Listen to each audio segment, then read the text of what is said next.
Welcome to Pop Culture Paradox, theories nobody asked for. On this episode, we watch Mugsy's Girls starring Academy Award winner Ruth Gordon, Eddie Deezen, Laura Branigan, and Queen Kong, which also goes by the name of Delta Pi. Now, let me explain to you why this movie suddenly got onto my radar all of a sudden.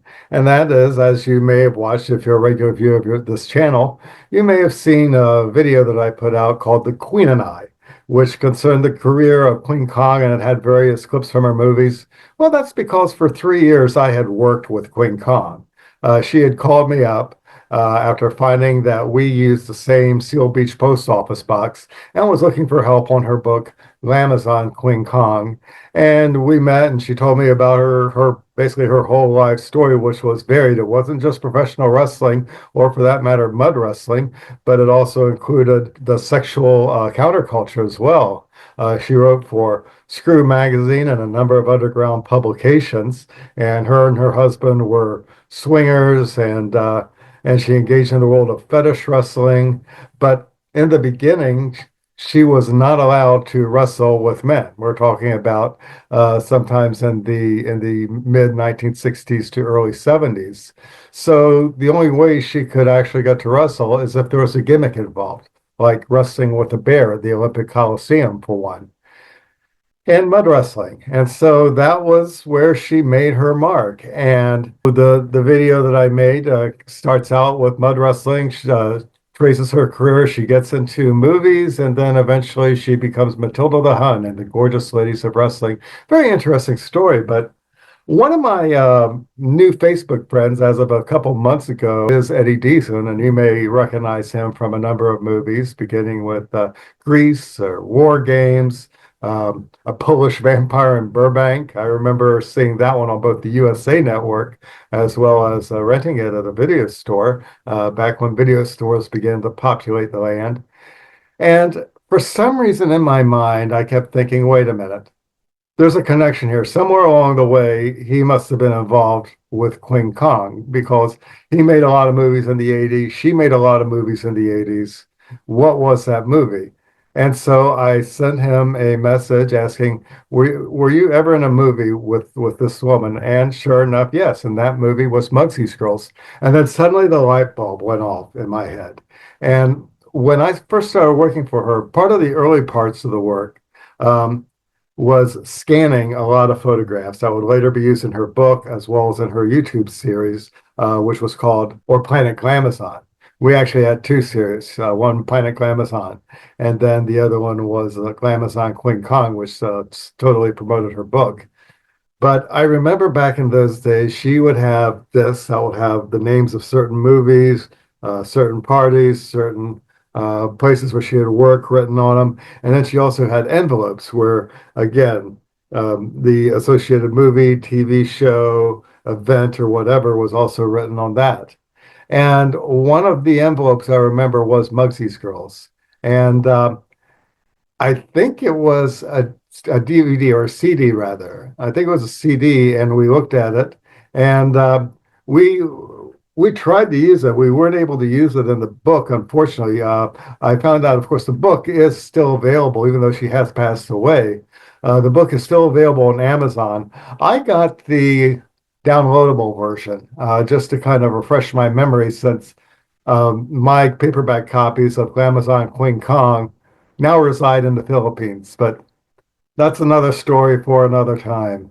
I did personally design the Kindle version, so I downloaded the Kindle version and I looked through it, looked for the photos that we had of Mugsy's Girls, and it looks like we didn't use any of the pictures from Mugsy's Girls because of low resolution. However, she does write about it, and Mugsy's Girls was the first movie that she was ever in.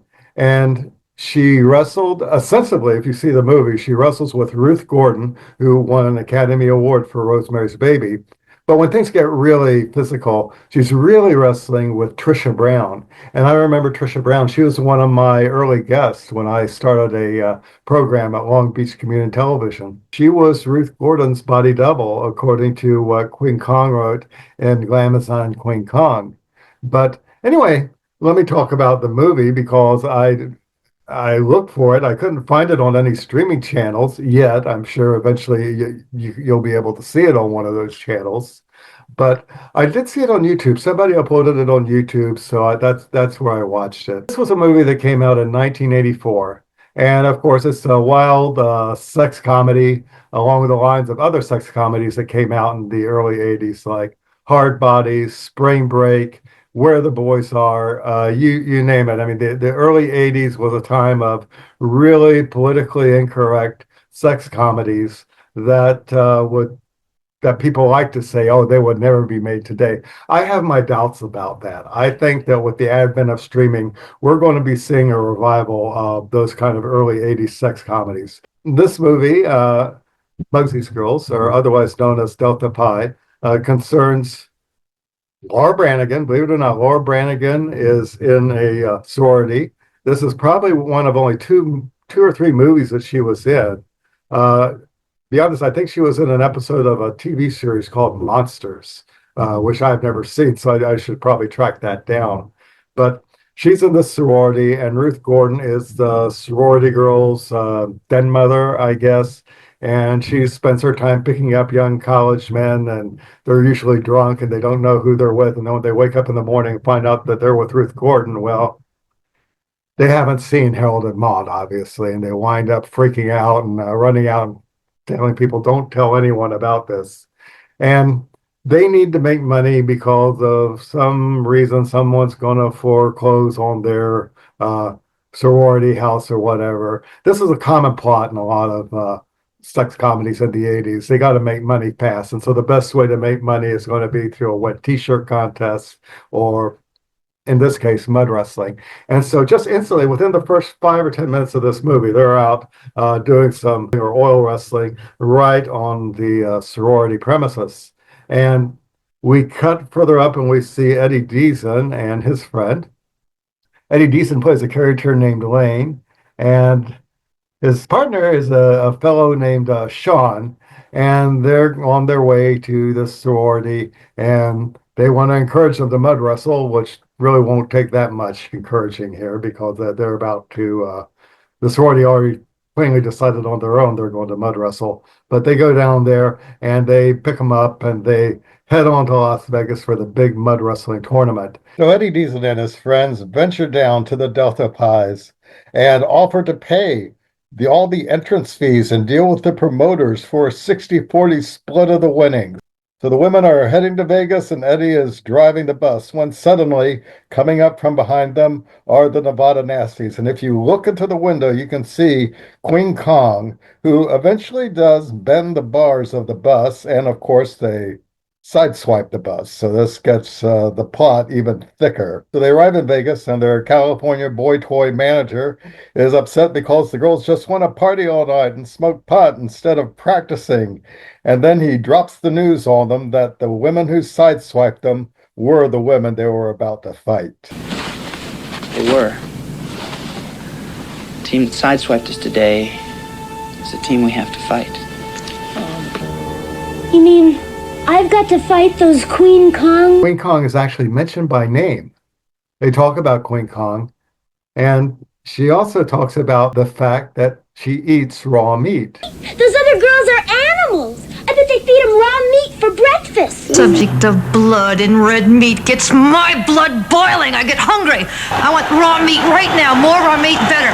Now, give me meat. And Raw Meat was an actual song that Queen Kong wrote when she was in England filming the movie Hellcat Mud Wrestlers. So Shelley and I went there, and that's where I wrote my song, I Eat Raw Meat.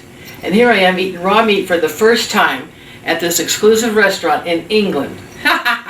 We had a lot of fun. I eat raw meat, I eat it plain. Nothing tastes to the tummy from the room to the brain. I eat raw meat, I eat it raw. You better give me your beef as I bust you with jaw.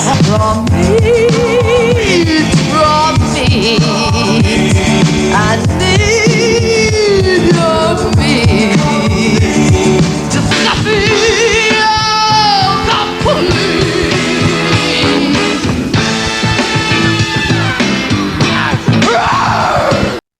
Now, Now, the funny thing of this thing is that by the time Queen Kong makes her appearance to wrestle Ruth Gordon, her name is not Queen Kong. Her name is Terrible Tawny. And of course, Terrible Tawny fights Ruth Gordon's body double, Trisha Brown, and hijinks ensue. What the hell is that? Please, pipsqueak, I'm gonna break you in two. I'm gonna lift you up and crush you down. You're gonna be nothing but a pile of mud by the time I get done with you. You may be up there. I'm down here. I'll get you where it hurts. Get in here, come on, I'm waiting for you. Okay, but